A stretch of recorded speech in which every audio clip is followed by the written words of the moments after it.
You know, I went through how the conscious mind works, how the subconscious, and how the body is an expression of the mind. And as you go through that, if you go through it a few times, you're going to see, yeah, that's exactly what happens. Now, I want you to think of this for a moment.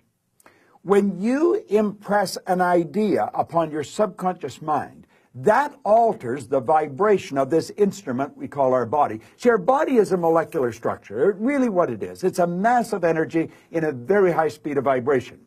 Now, we invented a word to describe our conscious awareness of vibration, and that word is feeling.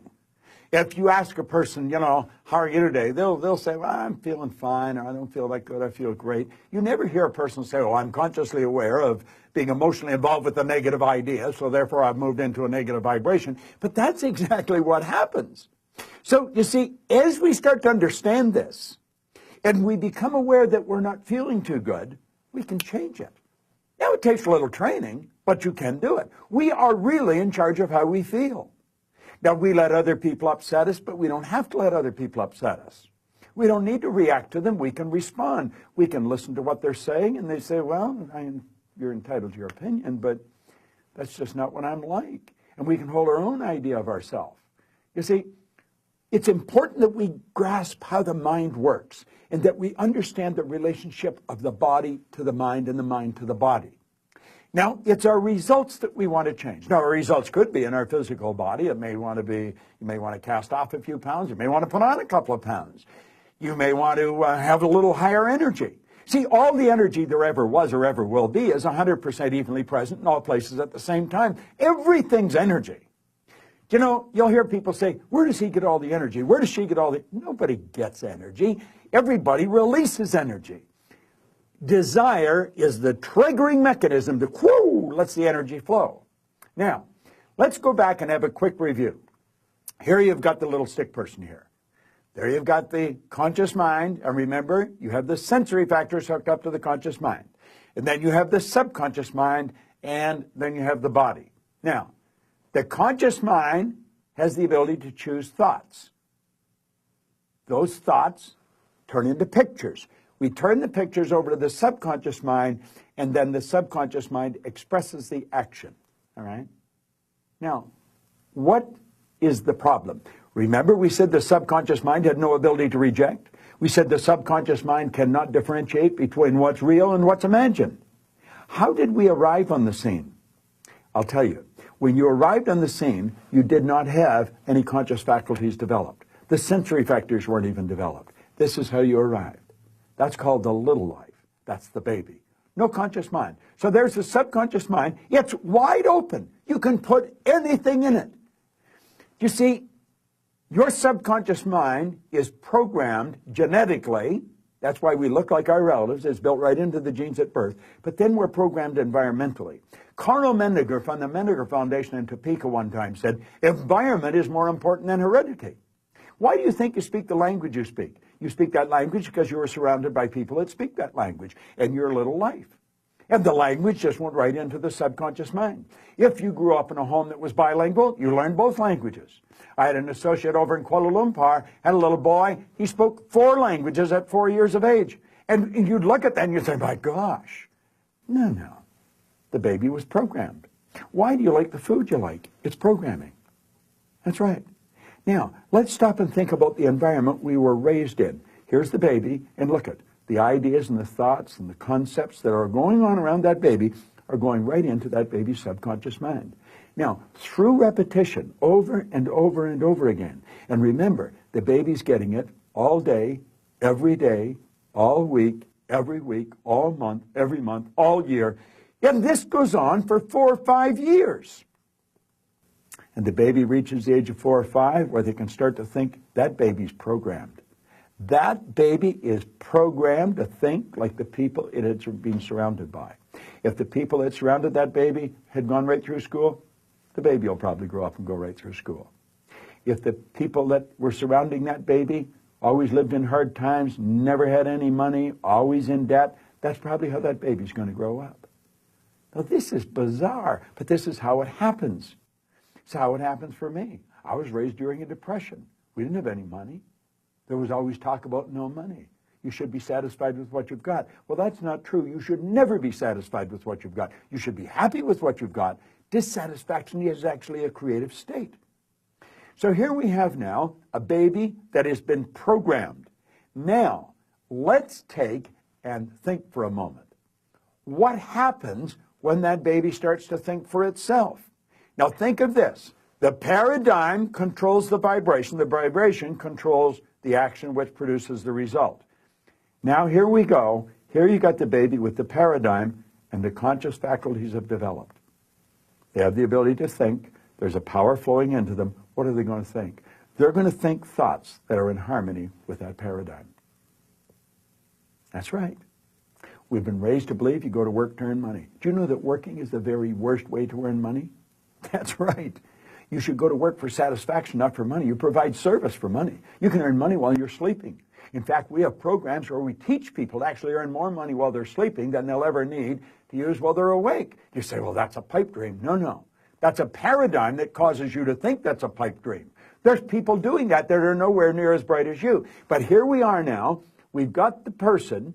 They've been programmed in their little life genetically and environmentally. That paradigm is nothing but a multitude of habits. A habit is an idea that's been programmed into the subconscious mind over and over and over again. Now, the paradigm is literally controlling the behavior. Consciously, you can think of one thing, but subconsciously, the other idea will be controlling you. See, we can sit down and we can read these self-help books, we can listen to the recordings, and we say, yeah, well, I can do that. That makes sense. That's logical. But then we can't do it. Why? Now, think of this for a moment. I want you to imagine that you're going to accept an idea right now to turn your annual income to a monthly income. You say, well, I'd like that, but will you do it? Probably not. Your paradigm will stop you. See, your paradigm literally controls the results. Now, let's think of how the paradigm was formed. The paradigm was formed through repetition. The ideas being planted in your subconscious mind. Now, understand your paradigm dictates your logic. Your paradigm controls how you utilize your time. Your paradigm controls your perception of situations. Your paradigm controls your effectiveness. Your paradigm controls the amount of money you earn. If you want to change your life, you must change your paradigm. You see, to most people, it's illogical that they could take and turn their annual income to a monthly income. But if you follow our teachings, we'll show you exactly how to do that. We'll show you how to accomplish anything you want to accomplish, because what we're focused on is showing you how to change the paradigm. When the paradigm's changed, your life changes. It's a beautiful concept. It's an absolutely phenomenal concept. Now you know why you're getting the results you're getting. It has nothing to do with your intellect. Your intellect, you can figure out how to do things. That doesn't mean you're going to do them. You'll hear people say, I believe that, but their behavior would indicate they've never even heard of it. Why? We believe something on a conscious level. On a subconscious level, the paradigm believes something else. There's a word called praxis. Praxis is the integration of belief with behavior. We've got to take the beliefs that we have consciously, that we determine by thinking, and plant them in the place of the old belief. See, I used to believe that I couldn't do anything better than I was doing. I felt fortunate that I was on the fire department. The idea of building a company that operated all around the world, furthest thing from my mind. But you know something? As I changed my paradigm, my whole world changed. That's what we do. That's what it's all about. You've got to change your paradigm if you want to change your life. Now, you can study all you want. If you don't gain an understanding how to alter that program, and that's what the paradigm is, it's a program. It's a multitude of concepts that are fixed in your subconscious mind that literally control your behavior. It's a beautiful concept to understand. It's a terrible one if you don't understand it, because it literally controls your life. Why do you think most people go right through their life and keep getting the same results year after year after year? Well, it's just the way it is, and they don't know. We should be taught this in school, but we're not. How is the paradigm formed? Through the repetition of information. How's the paradigm changed? Repetition of information. Now, let's suppose you're having a difficult time with money. You find that you got more going out than coming in. You've got to change your concept about money. How do you do that? Through the repetition of an idea. That's where affirmations comes in. I'll give you one I've been using for years. I am so happy and grateful now that money comes to me in increasing quantities through multiple sources on a continuous basis.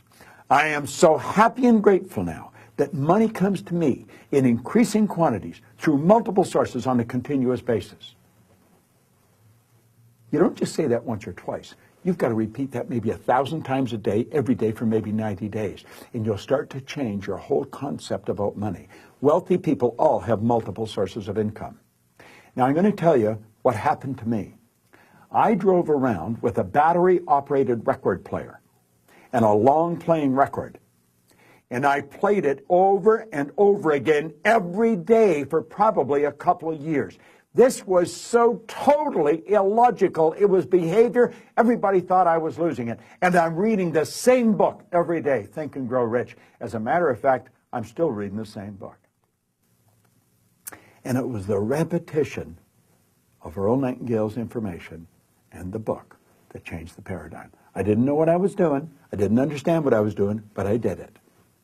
Do you know, I had a man come up to me in the Waldorf Hotel in New York, the Waldorf Astoria, at the end of a 3-day program, and he said, Bob, I really want to thank you for what you've just given to me. He said, for the first time in my life, I've understood how I accomplished what I did. I said, what did you do? He said, I won the gold medal in the decathlon in the Olympics in Melbourne, Australia in 1957. That's right. Milt Campbell. And he said, I never understood how I did it. He said, the next time you run a seminar, I want to bring my boys. And he did. Milt and I became great friends. In fact, Milt has a key to our house. He can come stay there anytime he wants. I live in Toronto. He's in New Jersey. But here was the top athlete in the world, a very best athlete in the world. He didn't understand how he got there. Most people that are very accomplished cannot tell you why they are. That's why they are. They've rewritten the program. They changed the paradigm. They might not have understood how they did it, but they did it.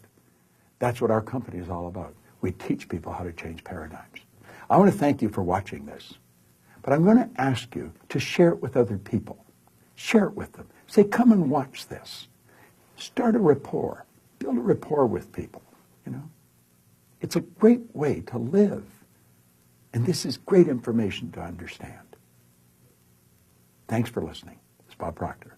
I enjoy sharing it with you.